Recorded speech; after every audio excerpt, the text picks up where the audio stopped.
নমস্কার বন্ধুরা, আমার হেলদি অ্যান্ড টেস্টি চ্যানেলে আপনাদের সবাইকে স্বাগত। আশা করি আপনারা খুব ভালো আছেন, আমিও খুব ভালো আছি। আজকে আমি আপনাদের করে দেখাবো পালং শাক চচ্চড়ি। শীতকালে যদি পালং শাক চচ্চড়ি না খান যেন মনে হবে শীতকালটা অসম্পূর্ণ রয়ে গেল। আর একবার যদি এইভাবে পালং শাক চচ্চড়ি বাইনে দেখেন তাহলে এটা খেতে খুবই দুর্দান্ত হয়। আর আশা করি আপনাদেরও খুব ভালো লাগবে। আর ভালো লাগলে আমার চ্যানেলটিকে অবশ্যই লাইক, শেয়ার আর সাবস্ক্রাইব করে দেবেন। তাহলে চলুন দেখে নিই আমি কিভাবে পালং শাক চচ্চড়িটা রান্না করি। আজকে আমি আপনাদের করে দেখাবো পালং শাক চচ্চড়ি। শীতকালে টাটকা পালং শাক, আর শীতকালে পালং শাকের একটা আলাদা অন্যরকমই টেস্ট হয়। এখানে আমি পালং শাকের গোড়াগুলোও নিয়ে নিয়েছি।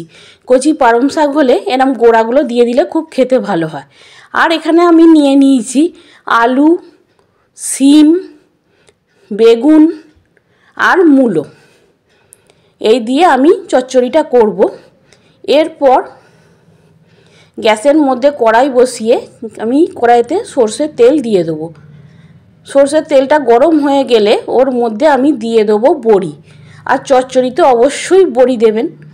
বড়ি দিলে চচ্চড়ির স্বাদ দ্বিগুণ বেড়ে যায়। আমি বড়িটা খুব ভালো করে লাল লাল করে ভেজে তুলে নেব।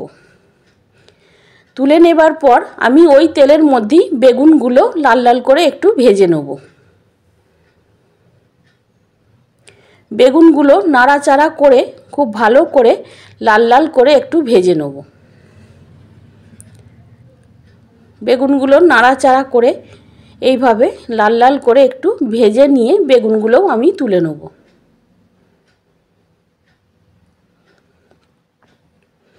এরপর কড়ার মধ্যে আমি অল্প একটু সরষের তেল দিয়ে দেবো।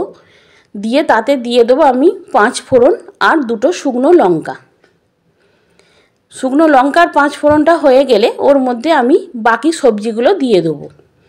আলু, মূলো আর শিমটা ভালো করে দিয়ে আমি লাল লাল করে ভাজা ভাজা করে নেব।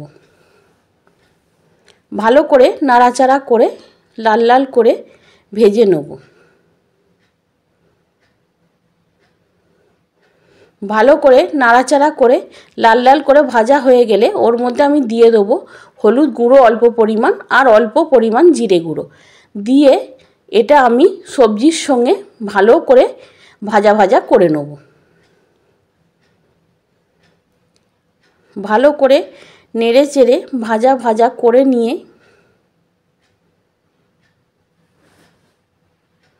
ওর মধ্যে আমি দিয়ে দেবো 4টে কাঁচা লঙ্কা, আদা বাটা আর দিয়ে দেবো সর্ষে বাটা।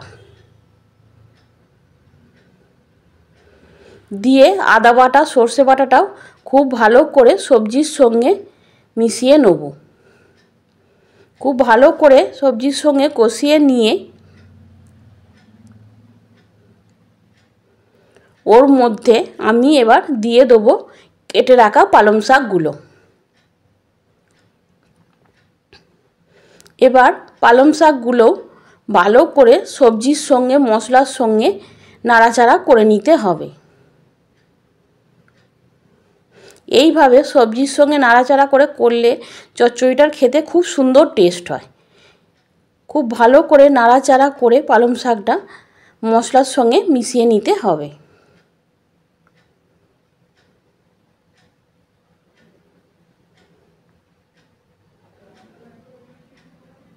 নাড়াচাড়া করে ভালো করে মিশিয়ে নিয়ে ওতে আমি দিয়ে দেবো পরিমাণ মতন নুন। নুনটা দিলেই পালং শাকটা একদম কমে যাবে আর পালং শাক থেকে অনেকটাই জল বেরোবে। সেইটাতেও পালং শাকটা ভালো করে আবার কষিয়ে নিতে হবে। এইভাবে নুন দিয়ে পালং শাকটা একদম ভালো করে কষিয়ে নেব। দিয়ে কিছুক্ষণের জন্যে এটা আমি চাপা দিয়ে দেবো। চাপা খুলে পালং শাক থেকে অনেকটা জল বেরিয়েছে, সেই মশলাটাতে ভালো করে জলটা দিয়ে মশলাটা কষিয়ে নেব।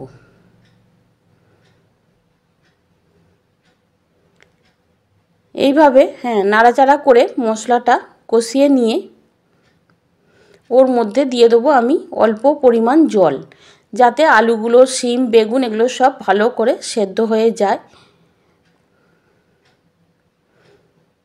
এরপর ওর মধ্যে আমি দিয়ে দেবো ভেজে রাখা বড়ি আর বেগুনগুলো, দিয়ে ওগুলো সবজির সঙ্গে ভালো করে মিশিয়ে দেবো।